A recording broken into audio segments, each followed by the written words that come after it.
Some people were called mature when they were really just scared.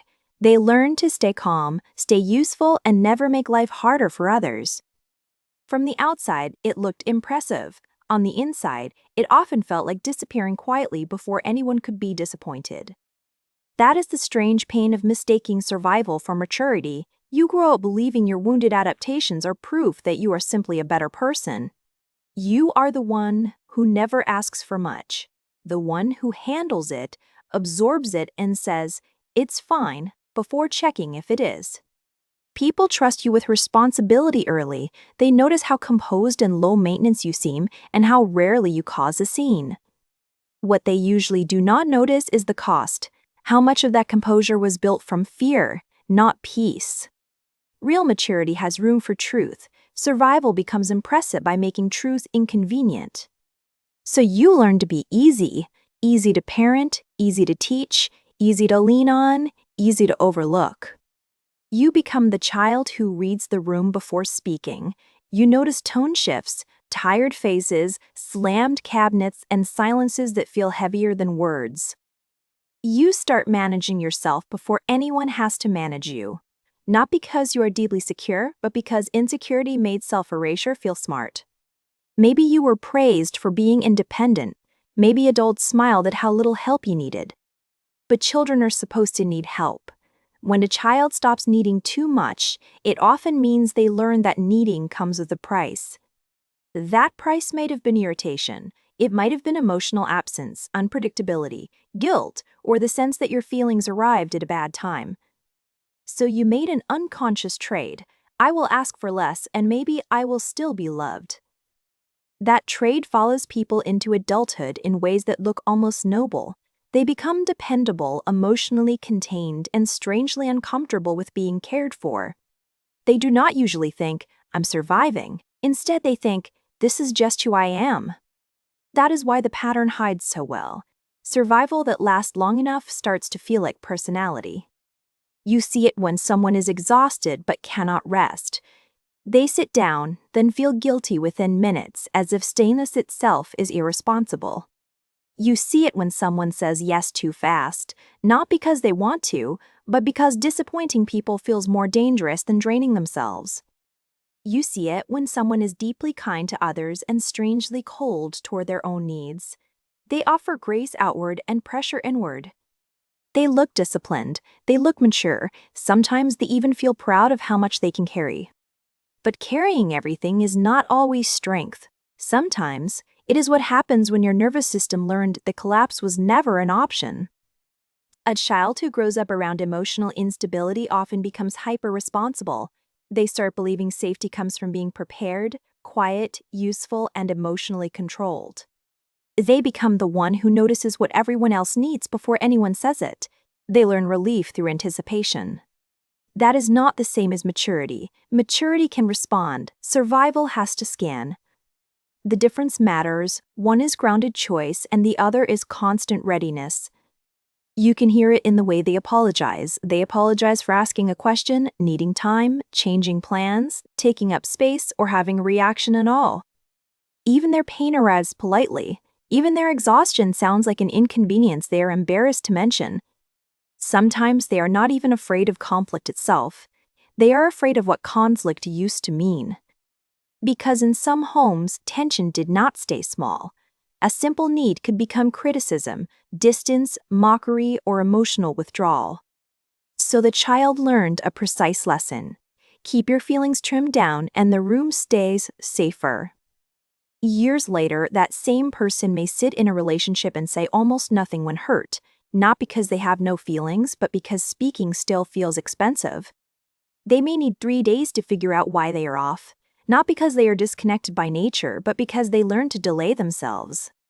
Feelings were not welcomed in real time. They had to be processed later, privately and without burdening anyone.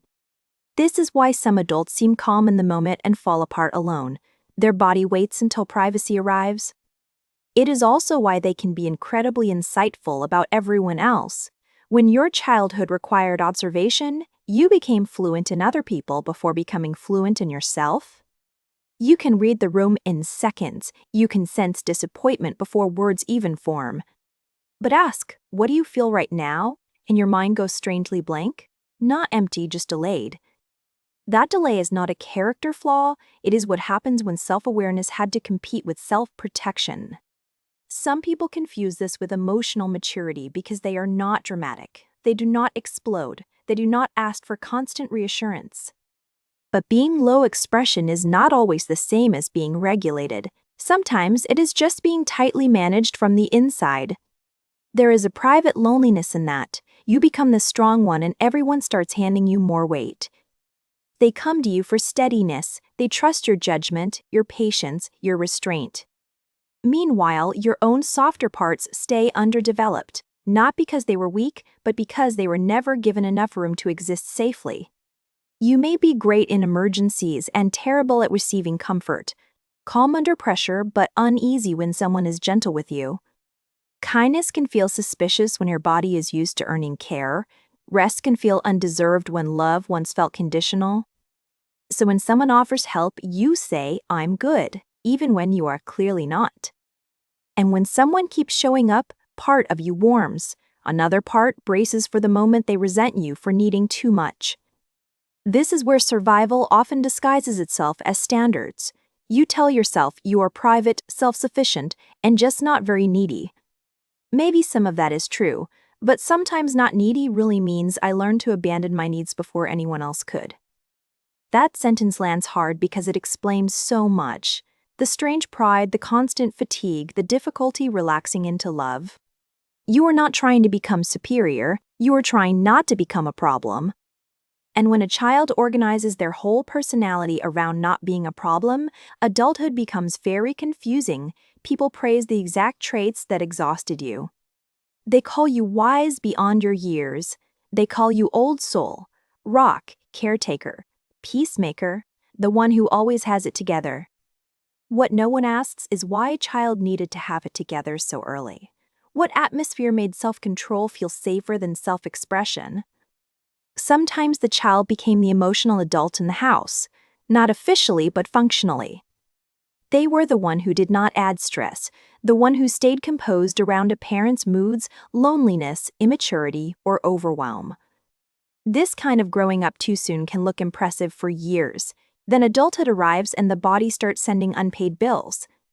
Suddenly there is burnout that sleep does not fix, irritability that makes no sense, numbness in moments that should feel good. There may be a deep sadness with no dramatic story attached, just the weight of being emotionally self-managed for too long. Because strength without relief becomes depletion, self-control without comfort becomes empty. That is another hidden cost. Survival can make you functional while quietly disconnecting you from joy. You do what is needed, you perform well, you keep going. But pleasure feels delayed, desire feels fuzzy. Even small questions like, "What do I want for dinner?" can feel weirdly hard. Not because you are incapable of choosing, because your attention was trained around what works, what helps, and what keeps things stable. Your wants were not centered enough to become familiar, so adulthood can feel strangely efficient and deeply uninhabited. You might build a good life and still feel absent inside it. You might be admired and still feel unknown. And that is the heartbreak. Survival can win you approval while keeping you emotionally homeless. The world often rewards these patterns. Employers love the person who never complains and always handles more. Families rely on the one who keeps things running. Partners lean on the one who remains composed during every crisis. So the pattern keeps getting reinforced. You do not notice the damage because usefulness keeps getting mistaken for health. But your body notices, your relationships notice, the part of you that longs to be met without performing definitely notices. That is why boundaries can feel so guilty. They interrupt an identity that was built around being the least difficult person in the room. When you finally say no, it may feel wrong before it feels right. Not because the boundary is cruel, but because your old role depended on self-betrayal. The same thing happens with rest. You finally have a free evening and your body does not settle. You pace, you scroll, you think of what else you should be doing. This is not laziness failing to relax correctly. It is a nervous system that learned rest is only safe when everything else is handled. But everything else is never fully handled. so your body keeps acting like peace has to be earned. There is also grief in realizing how early this began. Many people thought they were naturally serious, naturally independent, naturally undemanding. Then one day they remember being 7 years old and already monitoring the emotional weather in the house, already trying not to need too much. That memory changes everything. It reveals that what looked like maturity was often adaptation under pressure.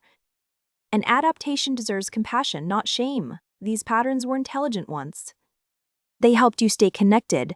They helped you avoid rejection, chaos, embarrassment, or the pain of reaching for comfort that was not reliably there. So this is not about mocking your strength. It is about telling the truth about what built it. Because when survival gets romanticized, people stay loyal to patterns that are quietly starving them. They keep calling themselves strong while feeling chronically alone. Real maturity is different. It does not mean never needing, never reacting, never resting, or never asking. Real maturity can tolerate dependence without humiliation. It can tell the truth before resentment builds. It can admit, "I'm not okay today." Then it can let care in without turning it into debt. That kind of maturity usually feels less impressive at first. It is softer, slower, and much less performative. It may even feel immature to someone who had to grow up too quickly, because receiving help can feel more vulnerable than giving it. Letting someone see your confusion may feel riskier than being competent. Saying, "I don't know what I need yet," may feel harder than solving everyone else. But that is often where real adulthood begins, not in endless self-control, but in honest self-contact. In noticing your fatigue before it turns into numbness. In recognizing resentment as information, not failure. In learning that being considerate is beautiful, but disappearing is not. In understanding that peace built on self-erasure is still a form of pain. And maybe the deepest shift is this: you stop calling your wounds virtues just because they helped you survive. You can appreciate the child who adapted so brilliantly. You can also stop forcing that child to run your entire adult life. Because the part of you that stayed quiet to feel safe may still believe love is easiest when you are effortless. It may still believe your value rises when your needs disappear. But love that requires your disappearance will never feel like home. It will only feel familiar. That is an important difference. Familiar is not always safe, and safe is not always what your past trained you to trust. If you feel guilty for resting, awkward receiving help, slow to name your feelings, and strangely proud of caring too much, there is a reason. That pattern did not come from nowhere. You may not be looking at maturity at all. You may be looking at a child who became highly skilled at surviving adult emotional conditions.